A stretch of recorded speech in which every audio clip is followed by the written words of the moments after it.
Gloire à Jésus. Nous pouvons prendre place. Seigneur, nous te disons merci. Grand merci, Seigneur, pour ces temps, ces moments. Grand merci, Seigneur, parce que c'est par ton amour que nous sommes encore réunis en ces lieux. C'est par ta bonté, c'est par ta fidélité, Seigneur. Aucun d'entre nous, Seigneur, a payé un prix, une somme d'argent pour que tu leur renouvelles le souffle de vie. Alléluia.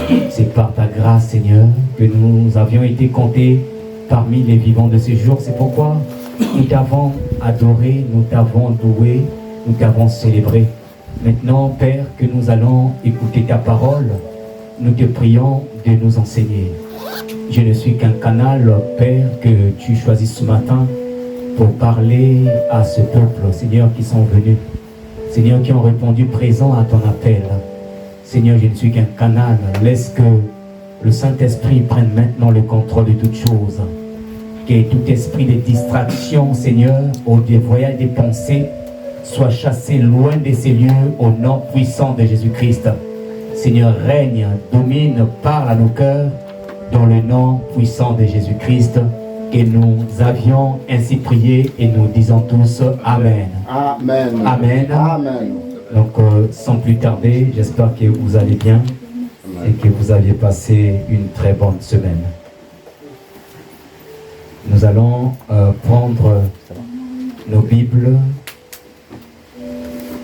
Nous allons voir dans les Saintes Écritures. Je vais demander à Carline qui va écrire au tableau, s'il te plaît. Voilà, tu peux prendre le bleu parce que je crois que le noir il ne s'efface pas.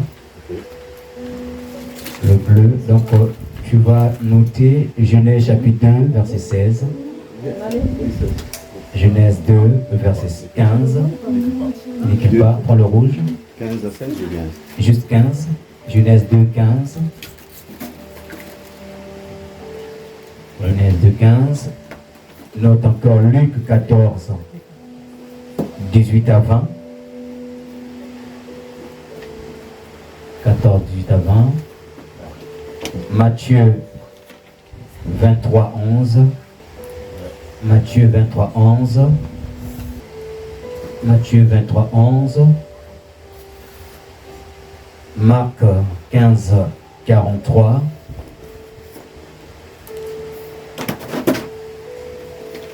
Exode 4, 10 à 13.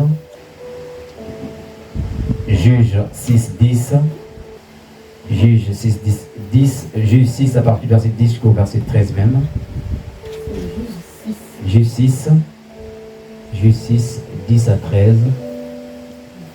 Voilà. Éphésiens chapitre 1, verset 11 à 12. Éphésiens 1, chapitre 1, verset 11 à 12.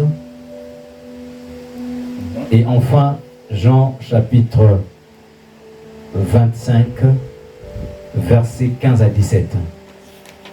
Jean chapitre 25, verset 15 à 17. Et le titre, le thème de notre message ce matin s'intitule « Les bienfaits de servir Dieu ». Les bienfaits de servir Dieu. Les bienfaits de servir Dieu.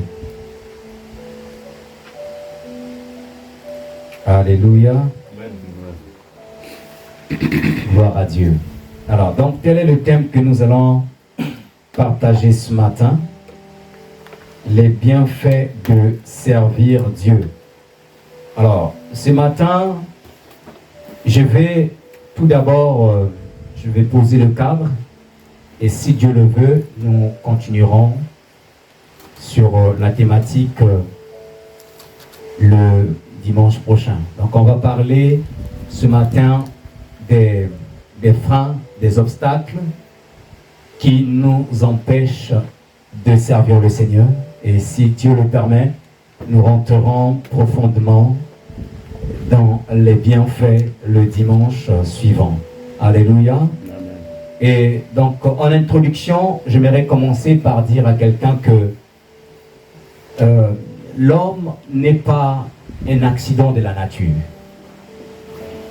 L'homme n'est pas un accident de la nature. L'homme n'est pas le fruit ou la conséquence d'un résultat gratuit, élaboré quelque part. Il n'est pas le résultat d'une conséquence gratuite ou d'un quelconque processus gratuit, mais l'homme est le chef-d'œuvre de Dieu, comme j'ai l'habitude de le dire. Amen. L'homme est l'œuvre créatrice du grand Dieu. Amen. Et par là, j'aimerais dire à quelqu'un que, en tant qu'enfant de Dieu, ne croyez jamais que les hommes descendent des singes. Ne croyez jamais en cela. Alléluia. Amen. Ne croyez jamais à la théorie du Big Bang. Amen. Amen. Parce que nous, en tant qu'enfants de Dieu, nous croyons que nous avions été créés à l'image de Dieu. Et nous sommes l'image de Dieu. Très important de le savoir. Amen. Maintenant, un des éléments qui est très très important que vous devez savoir, c'est que le but ultime de la création de l'homme, le but ultime de la formation de l'homme et son positionnement sur la terre était pour que l'homme puisse servir Dieu. Quelqu'un me comprend? Le but ultime, ton cahier où? Le but ultime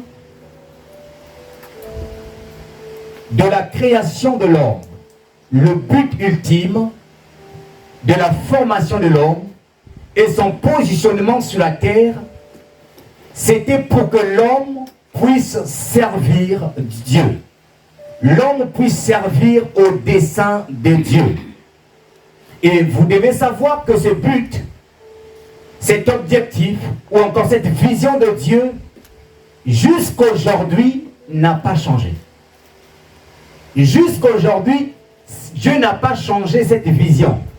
C'est-à-dire que si Dieu nous a recréés en Jésus-Christ, si Dieu a permis que nous puissions naître de nouveau, c'est pour nous ramener à sa volonté primitive, à son plan originel, qui est celui de servir au dessein de l'Éternel, qui est celui de servir Dieu.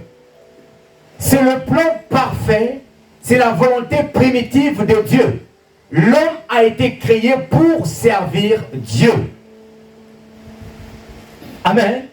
L'homme a été créé pour servir Dieu. Nous n'avons pas été créés pour autre chose. Nous n'avons pas été créés pour courir derrière les biens de ce monde. Nous n'avons pas été créés pour courir derrière la gloire de ce monde. Mais nous avions été créés pour servir au dessein de l'Éternel. Pour servir, frères et sœurs, à la louange de la gloire de Dieu. C'est le but ultime pour lequel Dieu nous a créés sur la terre. Vous êtes d'accord avec moi? Amen. Maintenant, lorsque nous parlons de servir Dieu, qu'est-ce qu'on entend par là?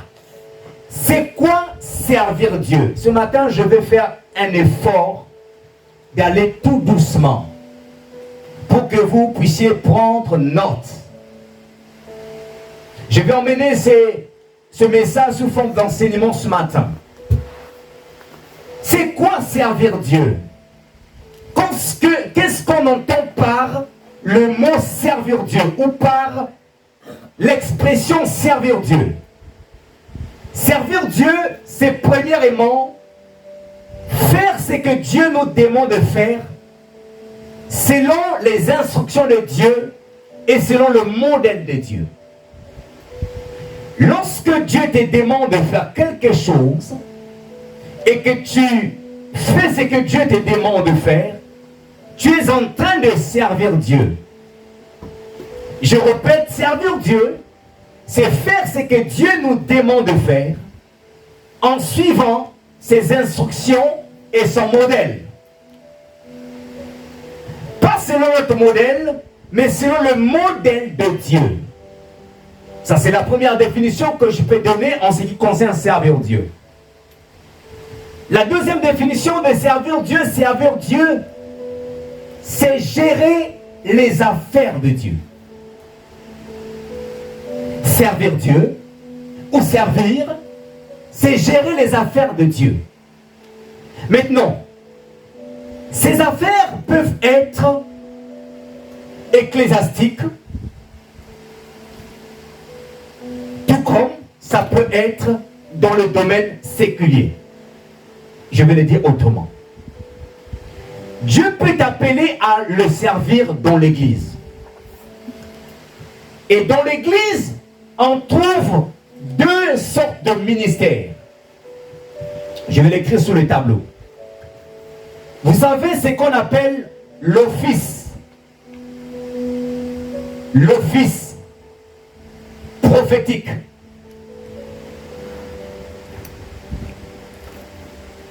Et l'office de diaconia. Diaconia. Dans l'Ancien Testament, il y avait trois offices. Dans l'Ancien Testament, il y avait trois offices. Il y avait l'office sacerdotal, ceux qui travaillaient dans le temple. L'office prophétique pour les prophètes qui recevaient le message de Dieu pour donner la direction au peuple. Et il y avait l'office royal, c'était pour le roi, ceux qui recevaient l'onction royale. Et Jésus incarne les trois offices parce que Jésus il est sacrificateur, roi et prophète.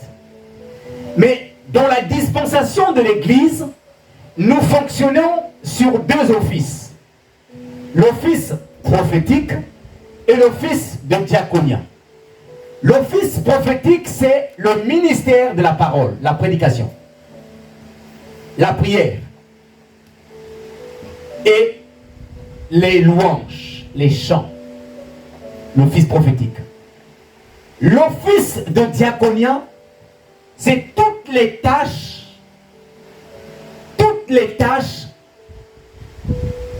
qui n'ont rien à voir, qui n'est pas en lien avec la parole, la louange et la prière. Par exemple, les œuvres sociales. Le social.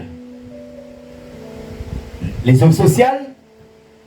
Par exemple, la gestion financière dans l'église. Par exemple, le protocole. Quoi d'autre que je peux rajouter? Qu'est-ce que je peux encore rajouter? Les multimédias ou la technique. Tout ça, ça fait partie du ministère de diaconia. Diaconia, qui veut simplement dire service. Donc nous opérons dans l'église avec ces deux offices. Et j'étais en train de dire que Dieu, que le servir, c'est gérer les affaires de Dieu. Et ces affaires peuvent être dans le domaine ecclésiastique, c'est-à-dire dans les deux offices. Dieu peut t'appeler à le servir dans la parole, comme prédicateur, intercesseur, la louange, ou tout comme Dieu peut t'appeler à servir dans le ministère de diaconie. Mais Dieu peut aussi t'appeler à le servir dans le domaine séculier, c'est-à-dire dans les affaires, dans l'entrepreneuriat, dans le domaine scientifique. Dieu peut t'appeler à le servir dans le domaine entrepreneurial, dans le domaine sportif, dans le domaine culturel. Dieu peut t'appeler à le servir.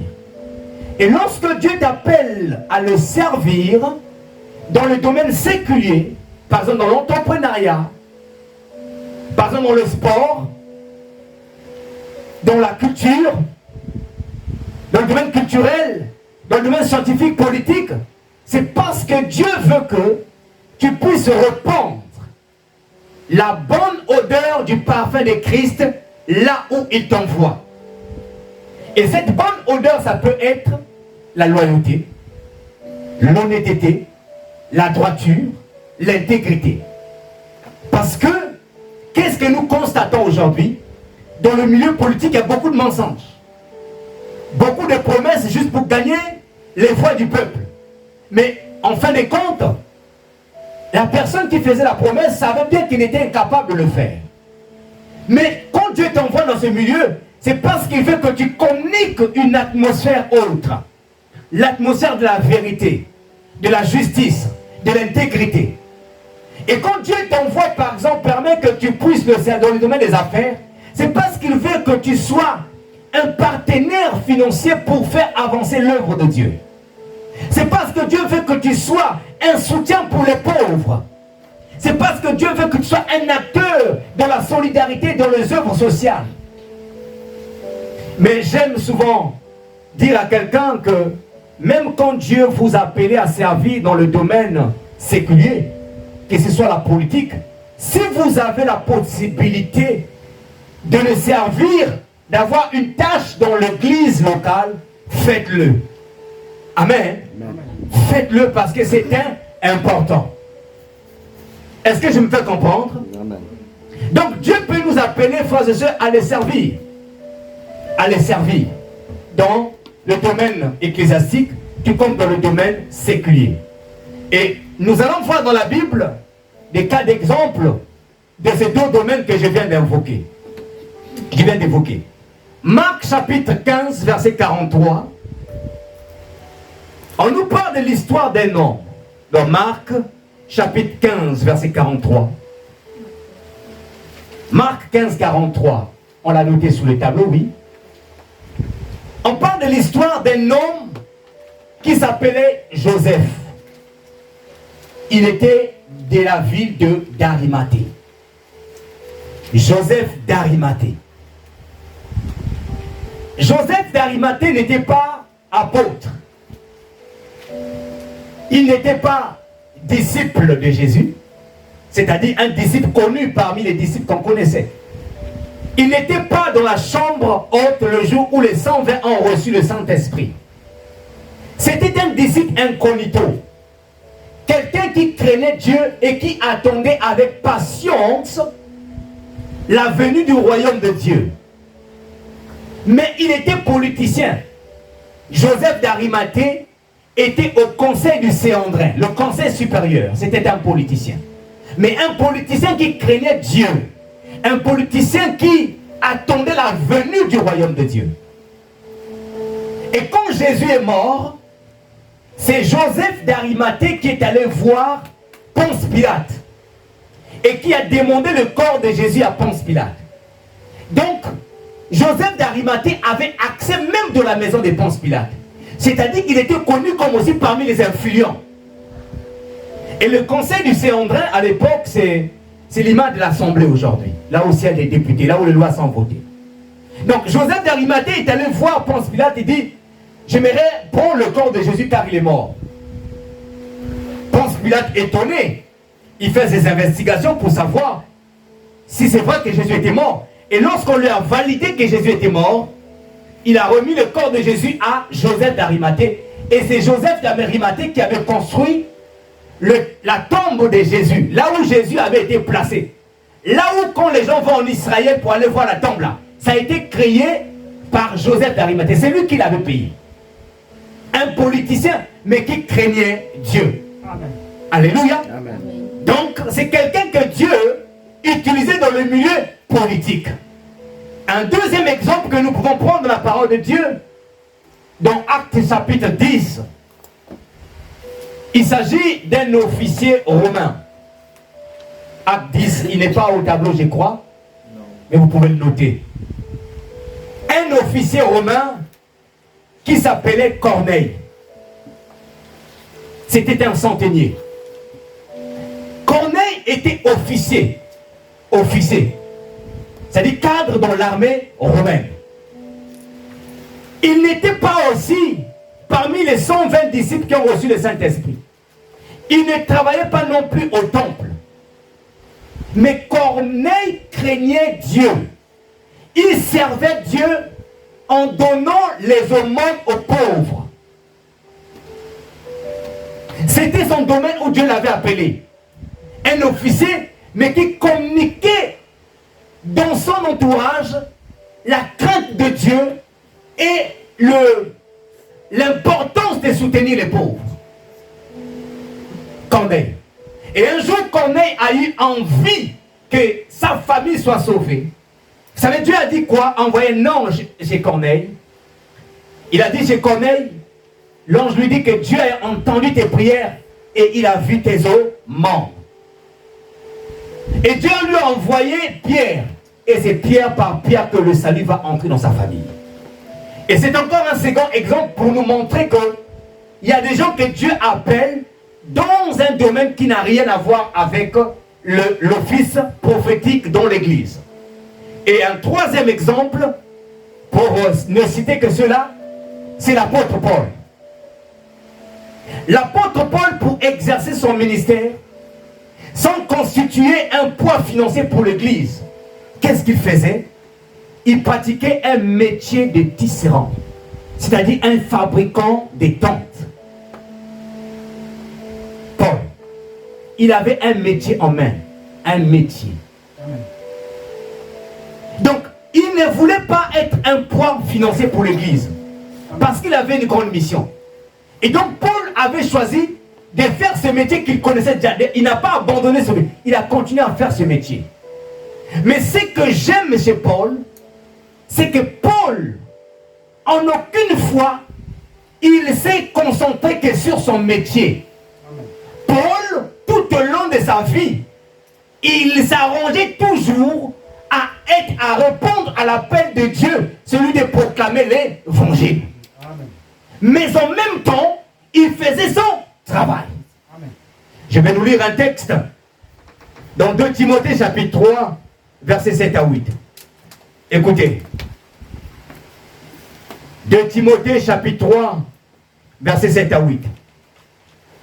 Nous allons découvrir ensemble que c'est un homme, en fait, qui avait renoncé à plusieurs privilèges que recevaient des appelés de Dieu, des prédicateurs, des pasteurs.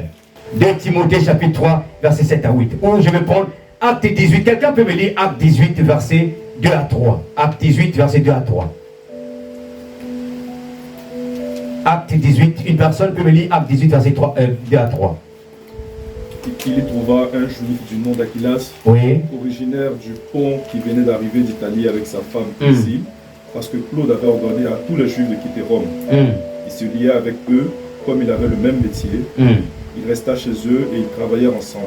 Ils étaient fabricants de tentes. Ils étaient fabricants de quoi? De tentes. Donc on voit par là que Paul était fabricant de tentes. Maintenant on va prendre 1 Corinthiens chapitre 9, verset 19. Quelqu'un peut nous faire la lecture? 1 Corinthiens chapitre 9, verset 19. Chapitre, on peut prendre la partie du verset 16. 1 Corinthiens chapitre 9, verset 16. Regardez ce qui est écrit, frère Carline. Si j'annonce l'évangile, il y a pour moi... Monte encore un peu plus là, tu es dans quel verset? 16. Prends à partir du verset, par exemple, 13.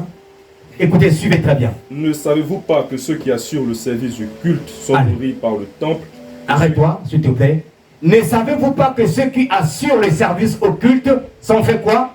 Sont nourris par le temple. Ça veut dire quoi? Ça veut dire que la parole de Dieu nous recommande, la parole de Dieu nous encourage de nourrir ceux qui nous prêchent l'évangile. Alléluia. La parole de Dieu nous encourage. Donc quand tu as quelqu'un qui te prêche l'évangile, la parole de Dieu te dit que tu dois nourrir cette personne, tu dois t'occuper de cette personne. Continue. Que ceux qui servent à l'autel reçoivent une part de ce qui est offert sur l'autel. Ceux qui servent à l'autel, il ne s'agit pas de l'autel là où on dort, mais c'est de l'autel de la chair. Alléluia. L'autel où on offre le sacrifice. Donc ceux qui servent à l'autel, en part à quoi? Reçoivent une part de ce qui est offert sur l'autel. Ils reçoivent une part de ce qui est offert dans l'autel. Alléluia. Donc ce qui rentre à l'autel, c'est-à-dire que dans les temps anciens, les gens apportaient les sacrifices. Dans les sacrifices qu'ils apportaient, le sacrificateur avait sa part. Et donc ici, on nous dit que celui qui prêche l'évangile, il a la part de ce qui est donné comme sacrifice à l'autel. Amen. Bon, j'ai précisé tout à l'heure pas l'autel où on dort parce que à l'époque, quand je n'avais pas encore compris la parole de Dieu et que je ne lisais pas la parole, quand les gens parlaient de l'autel, je croyais l'autel où on dort. Alléluia. C'est pas l'autel où on dort. Peut-être tu vas confondre, mais c'est l'autel où on offre les sacrifices. Continue mon frère. De même aussi, le Seigneur a prescrit à ceux qui annoncent l'évangile. Le Seigneur a prescrit à ceux qui annoncent l'évangile. De vivre de l'évangile. De vivre de l'évangile. Donc moi, si je vous annonce l'évangile, je suis appelé de vivre de l'évangile. Continue. Quant à moi, je n'ai eu recours à aucun de ces droits. Ah, il dit, quant à moi, je n'ai eu recours à aucun de ces droits. Pourquoi Paul n'a pas eu recours à ces droits? Parce que Paul avait un métier qu'il travaillait. Alléluia. Amen. Il n'a eu aucun recours à ses droits parce qu'il avait un métier en main qui lui permettait de gagner de l'argent. Et continue. Et je n'écris pas cela pour qu'il me soit accordé, car je ne peux mourir plutôt que de me laisser enlever ce sujet. Continue, verset 16. Si j'annonce l'évangile, il n'y a pour moi aucun sujet de fierté. Il n'y a aucun pour moi sujet de fierté. Car c'est une nécessité. Qui m'est imposée. Regardez, dans certaines versions bibliques, on dit, ce n'est pas pour moi un sujet de gloire. Le mot gloire veut dire le mot privilège, les honneurs. Parce qu'il y avait des gens qui servaient Dieu, parce qu'ils savaient qu'ils devaient être pris en charge. Et Paul dit ici, ce n'est pas pour moi un sujet de gloire d'annoncer l'évangile, mais si j'annonce l'évangile, parce que la nécessité m'en a imposé. Prends Galates chapitre 6, verset 6. Galates 6, verset 6. Que celui à qui on enseigne la parole. Que celui à qui on enseigne la parole. Donne une part de tous ses biens. Donne une part de tous ses biens. C'est lui qui l'enseigne. Ah, c'est lui qui l'enseigne. Les chrétiens n'aiment jamais ces textes. Alléluia. Oui. Maintenant, je vais les lire en français courant. Hein? Parce que là c'est le français quoi, lusigan. Écoutez, les chrétiens n'aiment jamais ces textes. Mais c'est la parole de Dieu. Hein? On ne va pas dire que Blanchard a inventé des choses. Moi, je n'invente rien. Je ne fais que vous communiquer. C'est que la Bible, mais telle n'est pas ma pensée. Mais ma pensée, je vais vous l'expliquer en fait. Celui qui reçoit la parole de Dieu doit partager ses biens avec celui qui lui donne cet enseignement. Voilà, c'est ça, c'est quelle version? Version Jérusalem. Jérusalem. Écoutez maintenant la version français courant. Galates 6. Celui qui est instruit dans la foi chrétienne doit partager les biens qu'il possède avec celui qui lui donne cet enseignement. C'est fort, hein? Ah ouais. C'est très fort. Surtout dans notre génération aujourd'hui où on est devenu très très calculateur. Mais en fait, ma pensée n'est pas là. Ma pensée, c'est quoi? C'est que Paul dit, ça c'est ce que la Bible nous recommande, que je dois partager mes biens.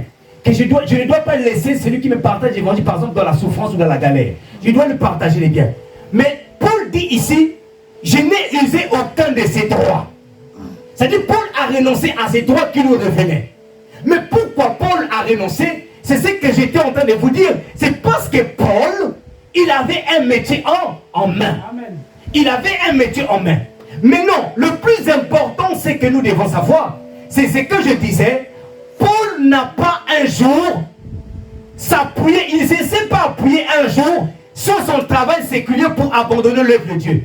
Il répondait toujours à l'œuvre de Dieu. Il était toujours au four et au moulin pour annoncer l'évangile, malgré qu'il avait un travail en main. Or, qu'est-ce que nous constatons aujourd'hui? C'est que nous constatons aujourd'hui, malheureusement, c'est qu'il y a beaucoup qui ne servent pas Dieu. À cause de quoi? À cause de leur activité. Et c'est ce que je suis venu dire à quelqu'un. Paul avait une activité. Car Paul avait une activité. Alléluia. Amen. Mais Paul savait, il savait planifier à quel moment je vais faire mon activité et à quel moment je vais servir le Seigneur. Il ne disait pas que non, mon activité me prend tellement du temps, je vais faire le service le Seigneur plus tard. Non, il servait le Seigneur. Il dit, si j'annonce l'évangile, ce n'est pas pour moi un sujet de gloire, mais la nécessité m'en a imposé. Malheur à moi si je n'annonce pas l'évangile. Alléluia. Amen. Et troisième définition, pour terminer sur les définitions, c'est que servir Dieu, c'est être disponible en prenant soin et en aidant les autres. Amen. Servir Dieu, c'est être disponible en prenant soin et en aidant les autres. Être disponible. Est-ce que tu es disponible pour servir Dieu? Est-ce que tu es disponible pour aider les autres? Est-ce que tu es disponible pour prendre soin des autres? Combien de personnes as-tu appelées dans l'église pour prendre leurs nouvelles? Combien de personnes as-tu contacté pour prendre leurs nouvelles? Jean chapitre 21. Est-ce que nous l'avons noté? Non, Jean 25. C'est 21. Jean chapitre 21,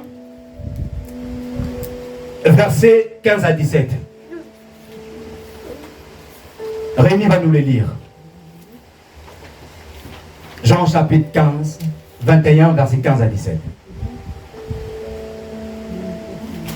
Jean 21. 21, 15 à 17. À cette époque-là, Pierre se leva au milieu des disciples. Uh-huh. Le nombre des personnes réunies était d'environ 120. Jean, Jean 21. Jean, Ah, je t'en vais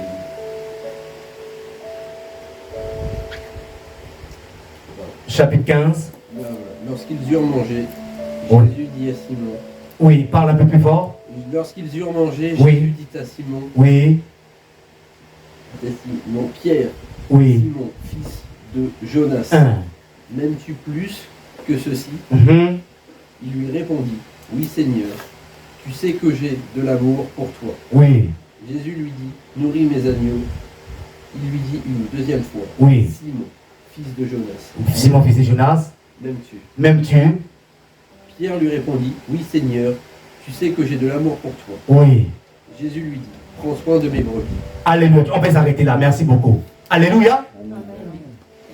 À 2 reprises, c'était à 3 reprises, parce qu'à la troisième fois, Pierre n'avait pas répondu, il est resté silencieux. À 2 reprises, Jésus pose la question à Pierre. Il dit, Pierre, m'aimes-tu? Et Pierre répond, Seigneur, tu le sais. Et quelle est la réponse de Jésus? Ou le complément de la phrase de Jésus, il dit, paie mes brebis et paie mes agneaux.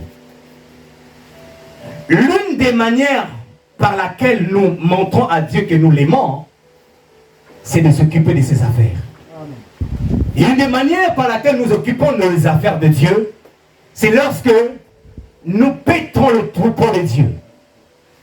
Lorsque on prend soin du troupeau du Seigneur. Maintenant, vous allez vous convenir avec moi que paître le troupeau de Dieu, c'est prêcher la parole, c'est enseigner la parole, c'est former les disciples. Mais tout le monde ne sont pas appelés à prêcher la parole de Dieu. Tout le monde ne sont pas appelés à enseigner la parole de Dieu. Maintenant, et la question qu'on va se poser, maintenant si je ne suis pas appelé, qu'est-ce que je peux faire pour servir Dieu? Alors ce que tu peux faire pour servir Dieu, c'est de soulager ceux qui sont appelés à servir Dieu. Soulage les personnes qui sont appelées à servir Dieu. Quand tu les soulages, toi aussi tu reçois une part des bénédictions. Est-ce que je parle à quelqu'un? Amen. Tu dois soulager ceux qui sont appelés à paître les troupeaux. J'aimerais vous poser une question. Est-ce normal qu'une fille, une grande fille, majeure, qui n'habite peut-être, qui est encore chez les parents ou qui avait quitté les parents, qui vient un jour rendre visite à sa famille et voit sa mère en train de faire beaucoup de tâches. Cette fille est en bonne santé, elle est en forme, mais elle croise les mains sans pourtant aider sa mère. Est-ce que c'est un bon comportement? Non. Il en est de même aussi. Un homme qui va voir son père. Il arrive, son père en train de faire du gazon, son père en train de faire plein de choses. Mais lui, il est en forme, il est en bonne santé, mais il croise les mains. Est-ce que c'est un bon comportement? Mais je vais dire à quelqu'un qu'il en est de même pour l'église. Il en est de même dans l'église. C'est-à-dire que tu ne peux pas laisser ton pasteur tout faire. Ton pasteur ne peut pas être à la modération, l'intercession, conduire les prières, prêcher la parole de Dieu, aller à l'évangélisation, aller au maraude. Ton pasteur ne peut pas être partout en même temps. Alors qu'il y a des enfants dans la maison qui sont en forme pour faire ça. Et qui peuvent soulager le pasteur. Alléluia. Amen. Si vous dites que cela n'est pas normal pour un parent dans le domaine séculier, dans le domaine familial, donc il n'en est pas aussi normal dans le domaine ecclésiastique. Amen. Alléluia. Est-ce que vous êtes d'accord avec moi? Amen. Pourquoi? On va voir ça ensemble. Dans Actes des Apôtres, chapitre 6. On ne l'a pas aussi noté, c'est pas grave, vous pouvez le noter. Dans Acte 6, on va lire ça. Actes des Apôtres, chapitre 6. Écoutez ce que nous dit la parole de Dieu. Pour vous montrer l'importance de soulager ceux qui sont appelés au ministère de la parole. Le Seigneur a posé la question à Pierre. Pierre, m'aimes-tu? Paie mes agneaux. Mais Pierre se retrouve avec les agneaux et avec plein de tâches. Mais Pierre ne peut pas être au four et au moulin. Il faut qu'il y ait des gens pour le soutenir. Actes des Apôtres, chapitre 6. Écoutez ce que la parole de Dieu nous dit.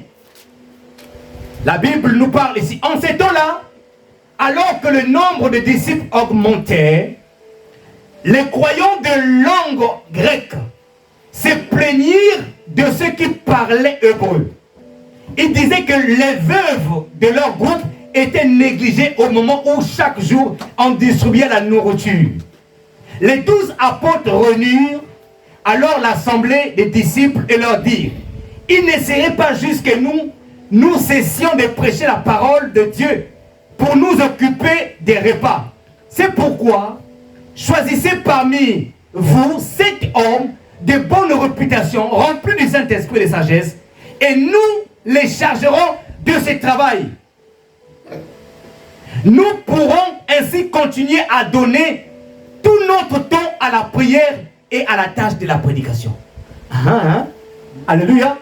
Nous pourrons donner tout notre temps à la prière et à la tâche de la prédication. C'est-à-dire au ministère prophétique. Qu'est-ce qui s'est passé?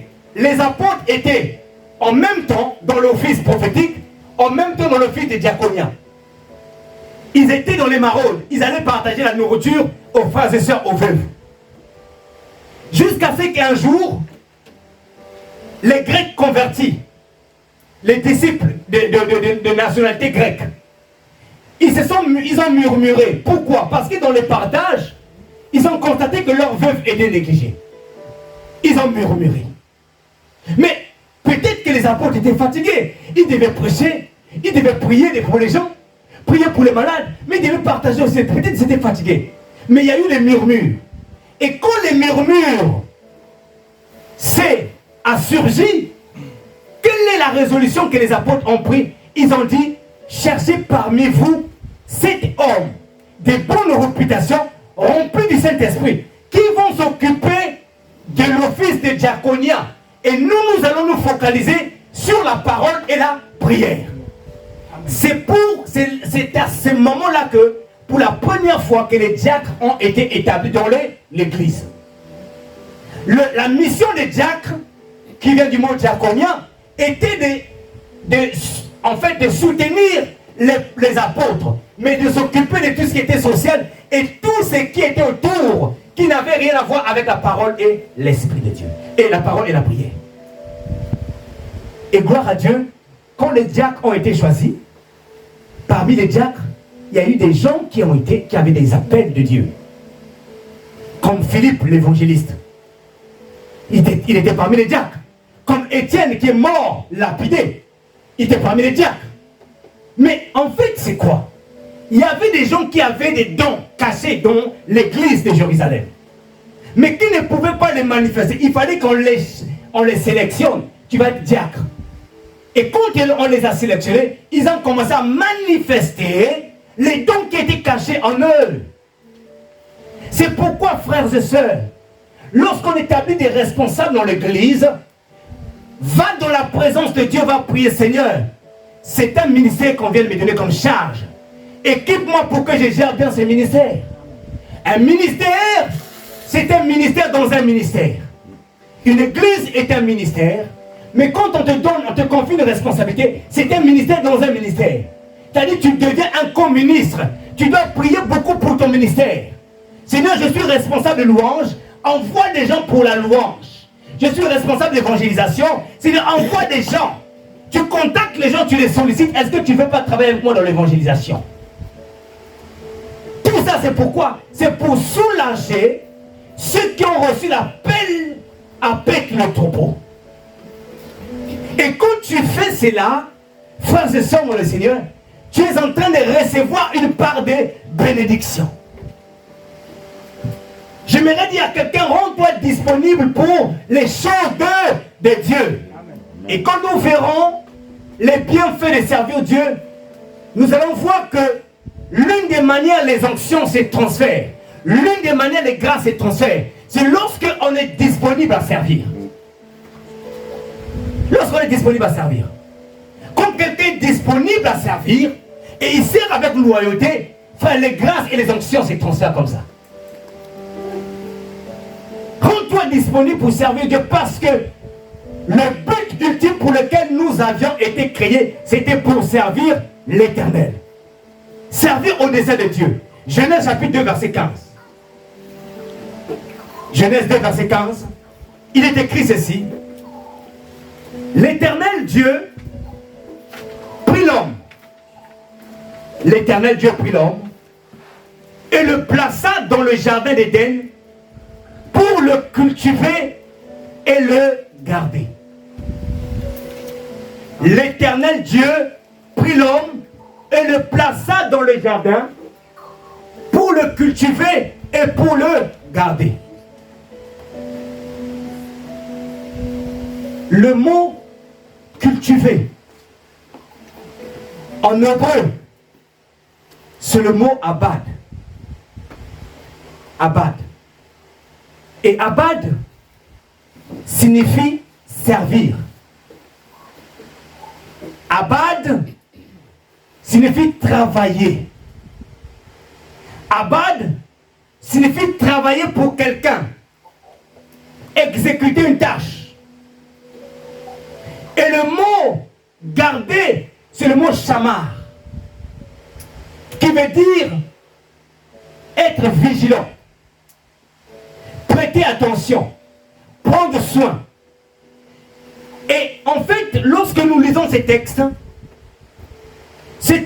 nous révèlent que l'homme, le but pour lequel Dieu a placé l'homme sur la terre, c'était pour servir Dieu. C'était pour servir Dieu. Mais l'homme ne devrait pas servir Dieu selon lui-même. Quand tu sers Dieu dans l'église, tu ne dois pas servir Dieu selon ton modèle. Tu dois veiller à ta manière de servir Dieu. Ta manière de servir doit toujours être selon le modèle de Dieu. Non pas selon le modèle j'ai vu quelque part, mais selon le modèle de Dieu. Tu dois être vigilant dans ta manière de servir. Tu dois veiller à ce que tu ne fasses pas entrer dans l'église une méthode ou un modèle qui ne glorifie pas Dieu. Adam il devrait cultiver, mais il devrait aussi être vigilant. Il devrait gouverner, gérer la terre, mais il devrait aussi être attentif. Parce que le Satan, le diable, était aussi à cette époque-là sur la terre. Mais malheureusement, qu'est-ce qui va se passer?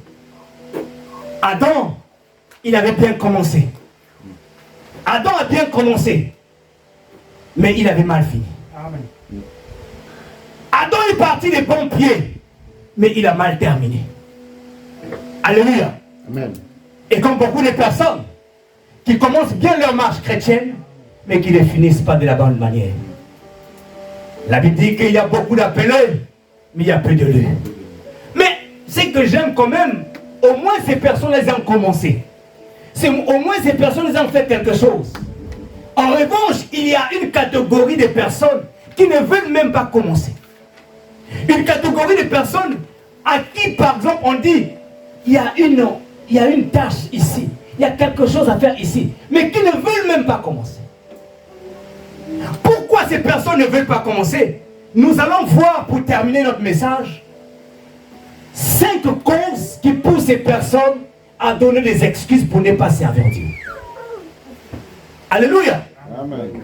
Les causes qui poussent ces personnes à s'excuser pour ne pas servir Dieu. Adam avait bien commencé, il avait mal fini.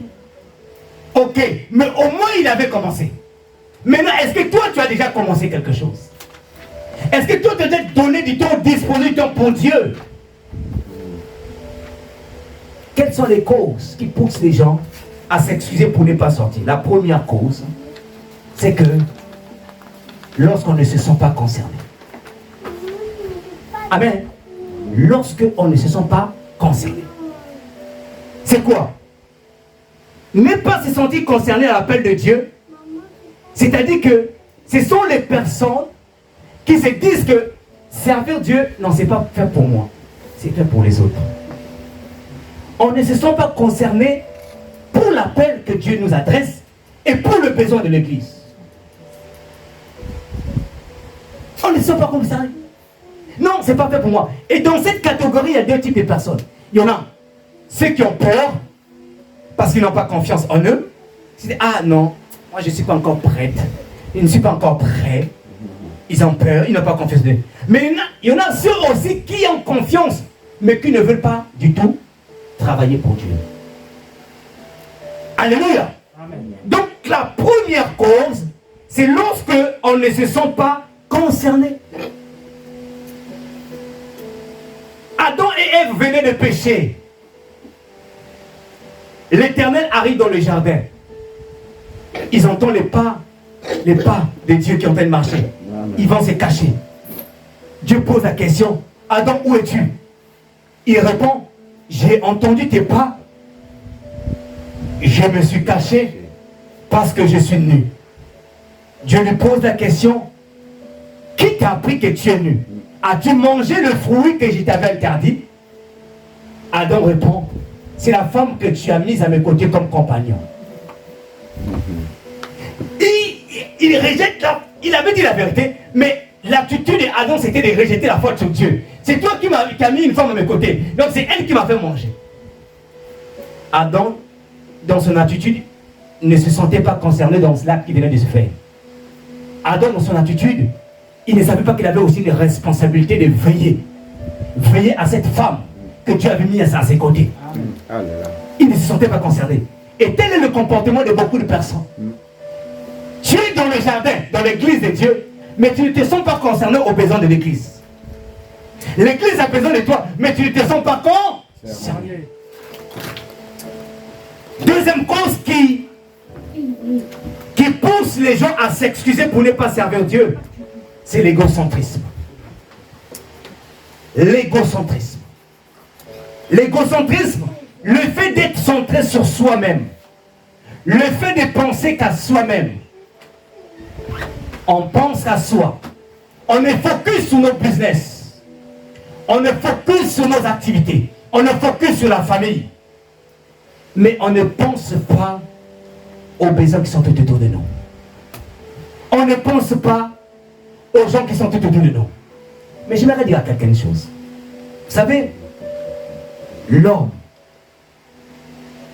est un entrepôt de semences. C'est-à-dire que lorsque Dieu a créé l'homme, il a mis dans l'homme plusieurs types de semences. Mais pour que ces semences se reproduisent ou se multiplient, il faut que l'homme obéisse au principe de la semaille. C'est-à-dire que la plantation. Il faut que l'homme sème cette sémence. Et l'une des manières par laquelle on sème la sémence, c'est lorsqu'on sert les autres. Lorsqu'on sert les autres. Si j'enseigne Carly aujourd'hui, demain Carly devient une autre personne. Il va se souvenir que, un tel m'avait enseigné. J'ai sémé quelque chose. Et il pourra me le rendre d'une façon ou d'une autre. Pourquoi il va me le rendre? Parce qu'il va se souvenir que j'avais s'aimé dans sa vie. Quand je rends service à quelqu'un, je suis en train de s'aimer. Un jour, quelqu'un se souviendra qu'un tel m'avait rendu service, il pourra te le rendre. Il faut s'aimer. Il faut s'aimer. Quand le prédicateur vient pour prêcher, il est en train de s'aimer. Parce que dans sa prédication, les vies peuvent être transformées. Et quand une vie est transformée, non seulement que le ciel est dans la joie, mais aussi cette personne pourra se souvenir de lui. Alléluia. Amen. Donc, frères et sœurs, ne pense pas qu'à toi-même. Ne reste pas dans ton coin. Ne reste pas dans ton coin. Va vers les autres. Appelle les autres. Ce matin, on n'est pas nombreux. Tu dois savoir quelle sœur, quel frère n'est pas venu. Tu prends le téléphone, tu appelles. Ah, je ne t'ai pas vu, ça fait un bon moment que je ne te vois pas. Il n'y a pas que le pasteur qui doit le faire. Tu n'as pas besoin de protocole pour le faire. S'appeler les uns les autres, tu n'as pas besoin de protocole. Troisième raison, nous allons avancer parce que l'heure avance. La troisième raison, la troisième cause qui pousse les gens à s'excuser pour ne pas servir Dieu, c'est l'handicap. Avoir un handicap ou un défaut, ça peut être corporel ou n'importe quel défaut.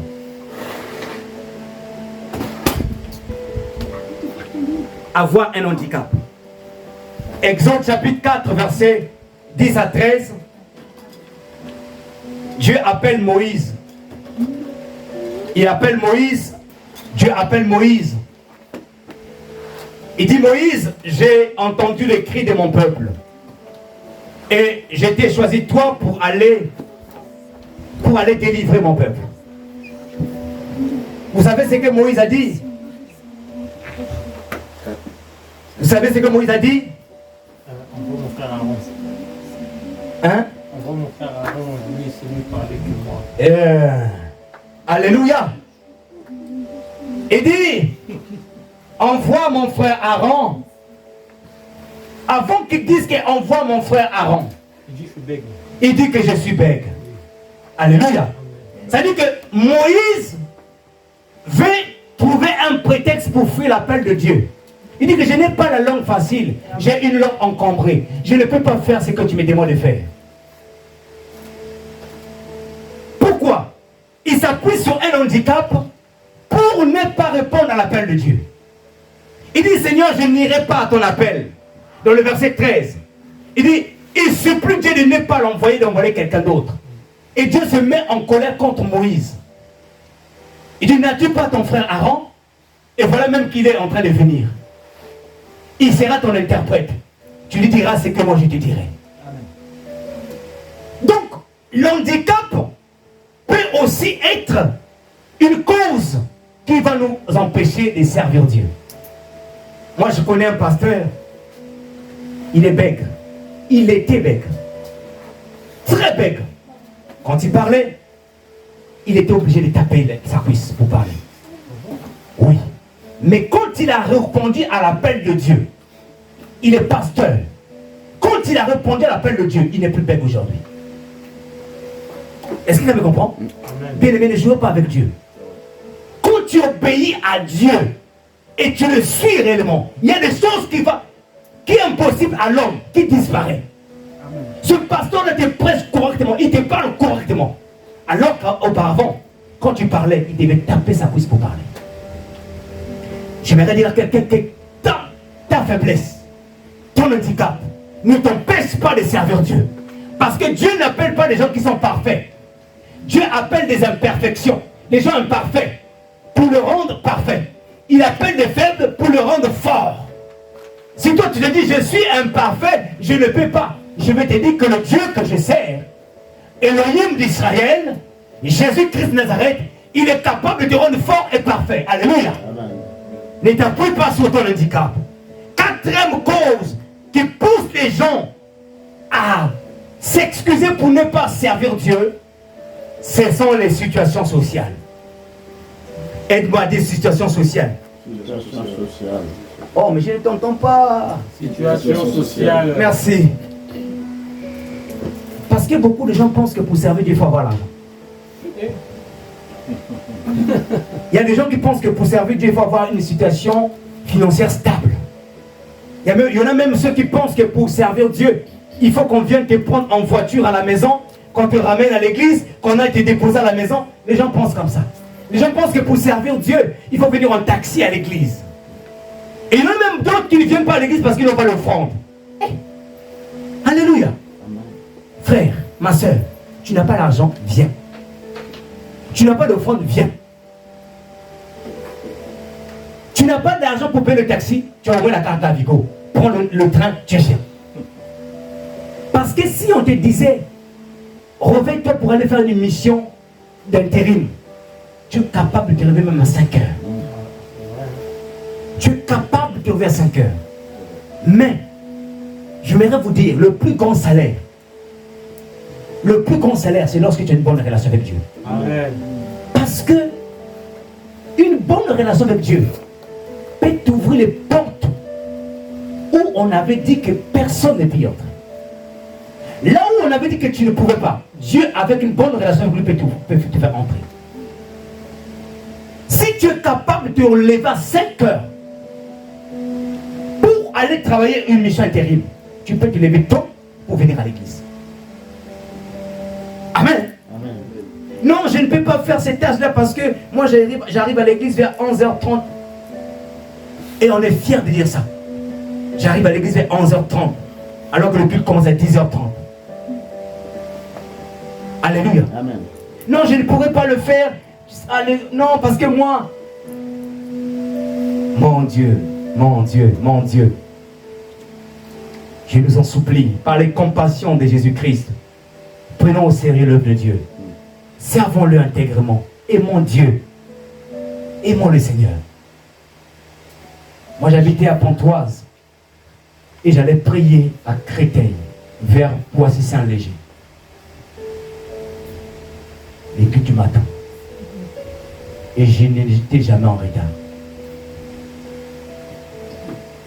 Mon épouse peut vous témoigner. Sur ces choses-là, je ne joue jamais.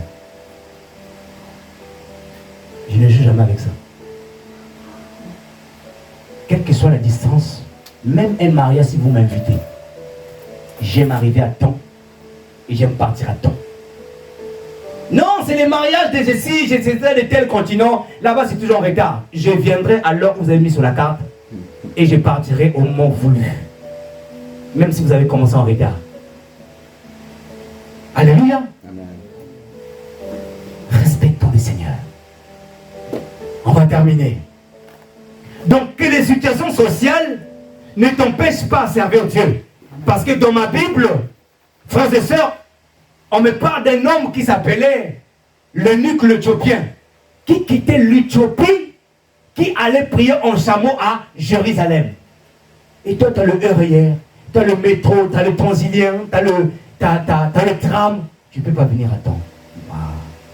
Amen. Amen. 5e cause qui empêche les gens, qui pousse les gens à s'excuser pour ne pas servir Dieu, c'est l'éducation, la culture, c'est les valeurs, c'est un trop attachement aux richesses ou aux choses de ce monde. Quand tu as un fort attachement aux choses et aux richesses de ce monde, certaines cultures, certaines éducations, certaines valeurs dans laquelle tu as été élevé peut être une cause pour toi de ne pas servir Dieu. Dans notre culture, ça ne se fait pas comme ça. Ça peut t'empêcher à servir Dieu. Il y a des églises ici en France qui prêchent en langue vernaculaire de leur pays d'origine. Ils ne prêchent, ils ne chantent qu'en langue vernaculaire. Ici à Gauchen, niet, refusé, tout en français. Amen. Amen. Maintenant, si toi tu viens de ces églises-là où on chantait peut-être en créole, en lingala, en doula, en bété, je ne sais pas en quelle langue, tu arrives ici, on fait tout en français, tu peux te sentir gêné de servir Dieu. Parce que tu verrais bien qu'on le fasse comme on le fait dans d'autres assemblées dans le langue vernaculaire. Non. La culture, l'éducation, les valeurs peuvent te servir, t'empêcher à servir Dieu. Peuvent te pousser à s'excuser à ne pas servir Dieu. On va lire un texte très important. Je vais ressortir les quelques points ici et puis nous allons nous séparer. Luc chapitre, je vais demander au frère Lino, Carline, s'il te plaît. Luc 14 à partir du verset 18 au verset 20. Écoutez très bien. Luc chapitre 14. On termine dans 2 minutes. Luc 14. Verset 18 au verset 20. Tout doucement. Mais tous sans exception. Monte encore un peu plus haut, verset 16. Jésus lui répondit, un homme organisa un grand Écoutez très bien. Un homme organisa un grand festin. Un grand festin, oui. Il invita beaucoup de gens. Oui. À l'heure du festin, il envoya son serviteur dire aux invités, oui. Venez car tout est déjà prêt. Alors, à l'heure du festin, il envoya son serviteur pour dire aux invités, venez, tout est prêt. Maintenant, écoutez. Mais tous, sans exception, mirent à s'excuser. Oh, c'est mis à faire quoi? À s'excuser. Maintenant, remarquez les raisons pour lesquelles ils se sont excusés. Premièrement. Le premier lui dit, oui. Acheter un champ, je suis obligé de... On peut s'arrêter là. Le premier dit que j'ai acheté un champ et je dois aller le voir. Le mot champ en hébreu, c'est sadeh. Sadeh, S-A-D-E-H. Sadeh veut dire un territoire. Lorsqu'on parle de territoire, le territoire est caractérisé par la culture. Un territoire est caractérisé par la culture. Un territoire est caractérisé par les valeurs. Il dit que j'ai acheté un champ, mais je dois aller le voir ou le visiter. Donc c'est pourquoi je disais ceci, les cultures et les valeurs peuvent être un frein ou une cause qui va te pousser à s'excuser pour ne pas servir Dieu. Parce qu'ici on nous parle d'une invitation à un grand festin. Alléluia. Et nous aussi nous préparons pour un grand festin qui est l'enlèvement et le noces de l'agneau. Et donc ces gens-là, qui étaient des invités principaux, qu'est-ce qu'ils ont fait? Ils ont refusé. Deuxième. Un autre dit, je viens de me marier, c'est pourquoi je ne peux pas venir. Je viens de me marier, c'est pourquoi je ne peux pas venir. Le mariage, la famille. La famille peut être une cause. Une excuse, une cause pour s'excuser. Non, j'ai des enfants à prendre en charge. Non, j'ai mon père qui m'a invité. J'ai ma famille qui m'a invité. Ça peut aussi être un frein pour s'excuser pour ne pas servir Dieu. Troisième. À son retour, le serviteur rapporta cette parole à son maître. Alors le maître de la maison, en colère, dit à son serviteur, va vite sur les places et dans les rues de la ville, et amène ici les pauvres, les estropiés, les aveugles et les boiteux. On peut s'arrêter là. Alléluia. Amen. Donc on voit par ici, frères et sœurs, les gens qui se sont excusés pour ne pas servir Dieu. Toi, Dieu t'a fait grâce, tu le connais aujourd'hui. Il t'a sauvé, tu es passé par les eaux des baptêmes. Dieu maintenant veut que tu le sers. Mais toi, tu es en train de s'excuser. Ah non, j'ai du travail. Non, j'ai la famille. Non, j'ai ceci. Non, j'ai cela. Tu peux bien t'organiser pour servir ton Dieu. Amen. Et cinquième pour terminer. Sixième cause qui empêche, qui pousse les gens à s'excuser pour ne pas servir Dieu, c'est la distance. La distance. Amen. Amen. Sixième cause qui empêche les gens qui pousse les gens à s'excuser pour ne pas servir Dieu, c'est la distance. Et j'aimerais dire à quelqu'un que la distance ne t'empêche jamais à servir Dieu. Alléluia. Amen. Ne t'empêche jamais à servir Dieu. Sœur Grâce, tu viens d'où? De quelle ville?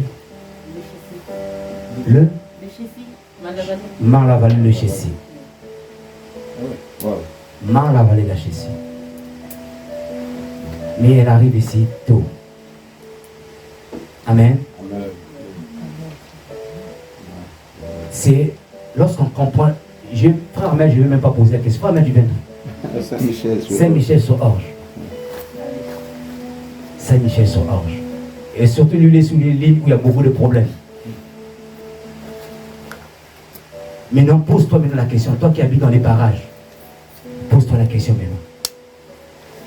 Maintenant, en fait, parle à ton propre âme pour dire que mon âme, à partir d'aujourd'hui, tu ne vas plus me retenir sur le lit.